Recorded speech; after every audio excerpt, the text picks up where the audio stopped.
C'est quoi le secret du bonheur?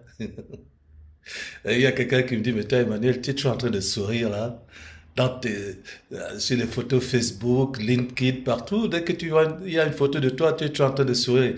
Mais est-ce que tu connais, peut-être tu connais le secret du bonheur? C'est quoi le secret du bonheur selon toi, Emmanuel Moté? Ouais. Je peux vous dire le secret que moi j'ai découvert pour le bonheur. Hein. Quant au sourire, c'est vrai que tu me fais penser au livre de l'Ecclésiaste dans la Bible, Ecclésiaste chapitre 8, verset 1, qui dit, qui connaît le sage, qui est plutôt Ecclésiaste chapitre 8, verset 1, qui est comme le sage et qui connaît l'explication des choses, la sagesse d'un homme fait briller son visage et la sévérité de sa face est changée. Il me dit, oui, mais on dirait que les années ne passent pas sur toi. Ben oui, ben c'est ça, c'est le secret du bonheur. Hein.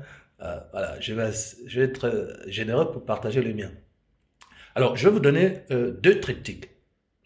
Le premier triptyque du bonheur, il faut savoir dans la vie ce que l'on veut. Il y a des gens qui dépriment, qui se suicident, qui sont violents parce qu'ils se demandent ce que je fais sur la terre. D'abord, il faut savoir ce que l'on veut. Quand on le sait, il faut avoir le courage de le dire. Quand on le dit, il faut avoir le courage de le faire. Ce sont les paroles d'ailleurs de ma chanson You Came Arise. You came arise, oh mama, you came arise. You came arise, oh my, you came arise. Oh, you got to know what you want from life. Once you know it, you've got to say it. You got to say what you want from life. Once you've said it, you got to do it. Once you've said it, you got to do it. Voilà. Il faut savoir ce que l'on veut, la vie. Quand on le sait, il faut avoir le courage de dire. Quand on le dit, il faut avoir le courage de le faire. Donc, en fait, le secret du bonheur est dans l'activité. Hein, à condition que cette activité soit conforme à ta destinée, à tes capacités, à tes dons, hein, puisque chaque être humain a reçu des dons.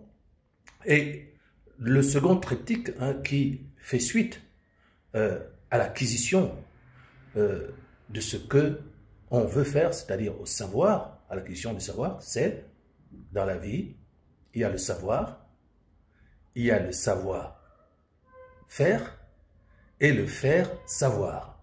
Le savoir-faire et le faire-savoir. Donc, tout ça, dans ces deux triptyques, ce qui revient, c'est l'activité. C'est l'activité d'un homme ou d'une femme qui rend heureux. Donc, dans la transmission, il y a l'activité, mais pour transmettre, il faut d'abord savoir. Hein? Donc, savoir ce que je fais sur Terre, savoir ce que je veux, pouvoir le dire, hein? C'est là que les oppositions vont commencer, les gens vont commencer à vous jalouser, ils vont vous dire, oui, mais tu te prends pour qui, est-ce que tu crois que tu peux ceci, mais comment ceci, comment tu vas faire, etc.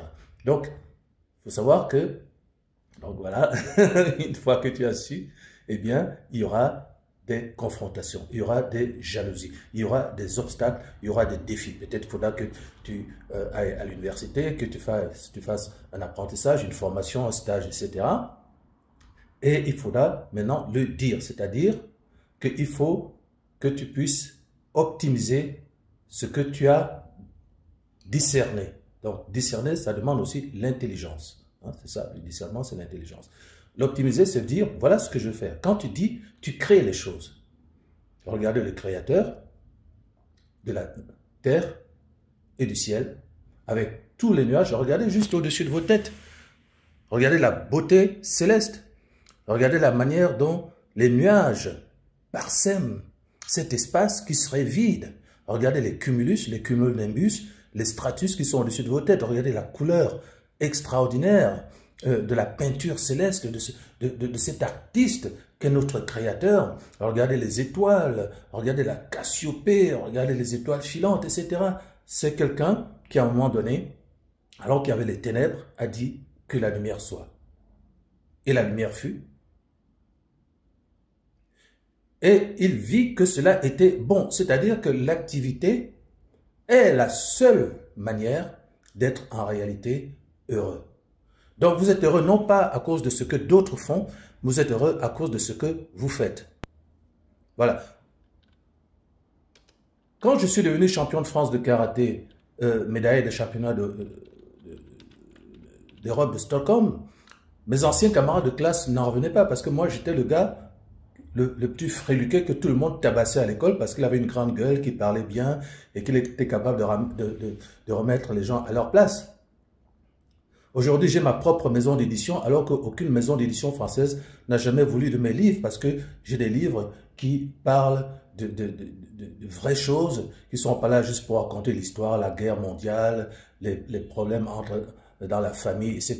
Moi, je suis là pour dire que le racisme est une honte et qu'il faut combattre non pas les blancs, les jaunes, les noirs, mais il faut combattre le racisme lui-même.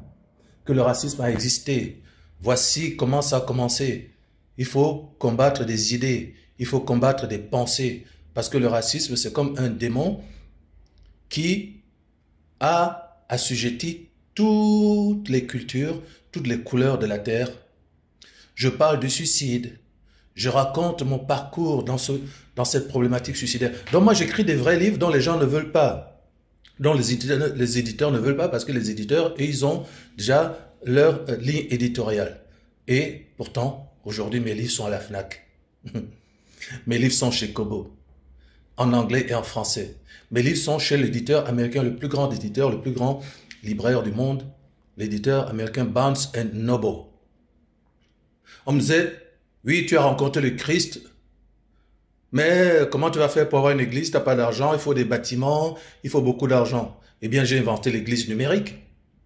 Hein? J'ai inventé l'église numérique où un réseau international d'églises de maisons connectées par Skype me permettent aujourd'hui d'enseigner dans le monde entier. Vous voyez? Le savoir, le savoir-faire, le faire savoir. Le secret du bonheur, c'est l'activité. Mais d'abord, il faut découvrir pourquoi tu existes. Il faut découvrir d'abord ce que tu veux faire. Parce que quand tu les découvres, c'est alors que tu découvres aussi les dons que tu as reçus et que tu es capable de développer ces dons pour entrer dans une activité qui soit à la fois édifiante pour toi-même, utile aux autres et, in fine, rémunératrice. Donc, le plus important, c'est d'abord de découvrir ce que tu veux. Découvrir pourquoi tu existes sur la terre. Et là, la référence, c'est le Créateur. Jérémie, dans la Bible, le prophète Jérémie, chapitre 29, verset 11. Le Créateur, celui qui a créé toutes choses, c'est lui qui doit être ta référence. C'est pas un autre homme, c'est pas ta sœur, c'est pas ton frère, c'est pas un camarade de classe, c'est pas un collègue, parce que ces gens-là ne sont que des êtres humains. Ils peuvent échouer, ils peuvent avoir un obstacle qu'ils n'ont pas vu parce que ce sont que des humains. Non, réfère-toi au Créateur de toutes choses. Qu'est-ce qu'il dit dans Jérémie 29, 11? Je connais, moi qui t'ai créé, les projets que j'ai formés sur toi. Projets de paix et non de malheur, pour te donner un avenir et de l'assurance. Tu te rends compte? C'est-à-dire que tout le monde a des projets sur la terre, mais celui qui a créé toutes choses te dit que lui aussi, quand il t'a créé, il avait déjà prévu des projets pour toi. Et ces projets-là ont la caractérisation d'être des projets de paix et non de malheur. Pour te donner un avenir, c'est ce que tout le monde cherche sur la terre, un avenir. Et il ajoute un avenir et de l'assurance. Tout le monde veut un avenir, mais tout le monde veut aussi la sécurité. Tout le monde veut la paix. Tout le monde veut réussir, mais il faut aussi la sécurité. Donc, quelle est la meilleure référence que le Créateur lui-même? Je connais les projets que j'ai formés sur toi, avant même que tu ne viennes sur la terre, parce que moi je ne suis pas comme les fous furieux que sont les hommes, qui sont incapables de prévoir les choses, qui attendent que les choses arrivent pour dire « Ah, telle chose est arrivée, ah oui, donc là, on va maintenant agir. Hein? » C'est comme ça qu'il y a des milliers de morts partout. On attend toujours qu'il y ait des problèmes pour réagir. Non, le Créateur, lui, est sage et il a dit « Je connais les projets que j'ai formés sur toi, projets de paix et non de malheur, pour te donner un avenir et de l'assurance. » Tu m'invoqueras et tu partiras. C'est-à-dire tu vas commencer tes activités. Tu vas commencer ton mouvement terrestre. Tu vas commencer à agir. Tu m'invoqueras et tu partiras. Si tu me cherches de tout ton cœur, je me laisserai trouver par toi. Donc, quel est le secret du succès? C'est faire ce que j'ai fait. J'ai rencontré le Christ en pleine rue. Il m'a dit, je m'appelle Yehoshua, pas Jésus-Christ, ce nom grec. Hein? Et maintenant, je vais te révéler qui tu es et je vais te révéler ce que j'ai préparé pour toi afin que tu sois heureux dans ton activité. Donc, le secret du bonheur consiste d'abord à discerner ce qui est écrit dans les cieux et non pas sur la terre. C'est pas dans ta famille, c'est pas ton père et ta mère, mais ce qui est écrit dans les cieux pour toi.